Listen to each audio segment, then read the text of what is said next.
मुफ्ती अरबाब शमसी के बयानात सुनने के लिए मुफ्ती साहब के ऑफिशियल चैनल मुफ्ती अरबाब को सब्सक्राइब करें। जज़ाकल्लाह। मसला ये मालूम करना है, हमारे महल्ले में एक मस्जिद है जिसमें एक फ्रिज लगा हुआ है जिसकी कुछ रकम हराम ज़राए से आई थी, मसलन 9,000, और जो टोटल फ्रिज था वो 23,000 रुपये का था, और बक़ी रकम तो हलाल है लेकिन 9,000 रुपये के ऊपर यह है कि वो हराम की कम इनकम थी। तो क्या उसका इस्तेमाल करना कैसा है?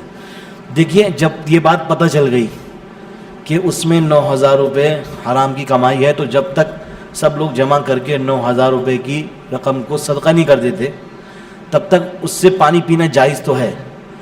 लेकिन बहरहाल पानी पीना जायज़ है, लेकिन कहते हैं ना कि आपको बचना चाहिए, क्योंकि जब आपको पता चल गया कि इसके अंदर हराम का शाइबा है तो सबकी ज़िम्मेदारी बनती है कि 9,000 रुपये जो है वो रकम सदका कराएं।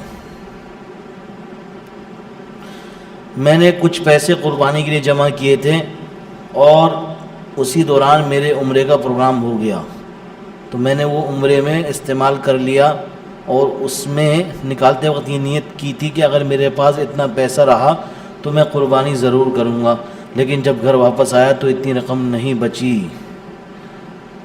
देखिए, सबसे पहली बात कि जब आप कुर्बानी क्या है, वाजिब है, जब आपके पास इतनी रकम हो जाती है और कुर्बानी का महीना आ जाता है और आपके पास तकरीबन 70,000 रुपये है, आपके पास 60 से 70,000 रुपये आपके पास मौजूद है, उन दिनों में सेविंग्स हैं आपके पास इतनी, तो आप पर कुर्बानी वाजिब है। चाहे आप पत्ती लेके करें, चाहे आप सब मिल के करें, लेकिन कुर्बानी आप पर वाजिब हो जाती है।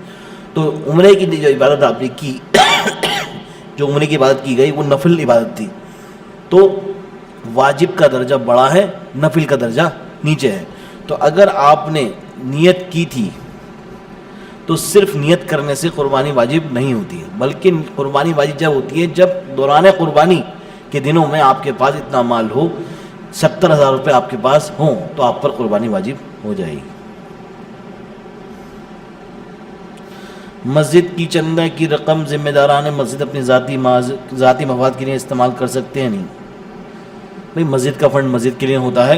अब ज़ाती मफाद से अगर आपकी मुराद है यहाँ पर कि उन्होंने मस्जिद में कैमरे लगवा दिए तो वो लगवा दिए, तो अगर मुतवल्लियान मस्जिद इस बात पर बैठते हैं और समझते हैं कि ये जो ज़रूरत के तहत चीज़ थी तो उस ज़रूरत पे ख़र्च करने की गुंजाइश है, हाँ, लेकिन अपने ज़ाती इस्तेमाल के लिए कुछ नहीं कर सकते कि अपने लिए ज़ाती कमरा बनवा दिया या कुछ करवा दिया।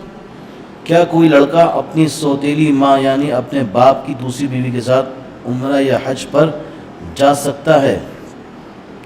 जी हाँ, वो उनकी महरम होती हैं तो उनके लिए उनके साथ सफ़र हज और उम्र करना जायज़ है। सौतेली माँ जब तक बाप की निकाह में है तब तक उससे निकाह हराम होता है, तो इस केस में वो महरम भी हो गई, तो इसलिए उनके साथ उम्र और हज की सफ़र पर जाना जायज़ है।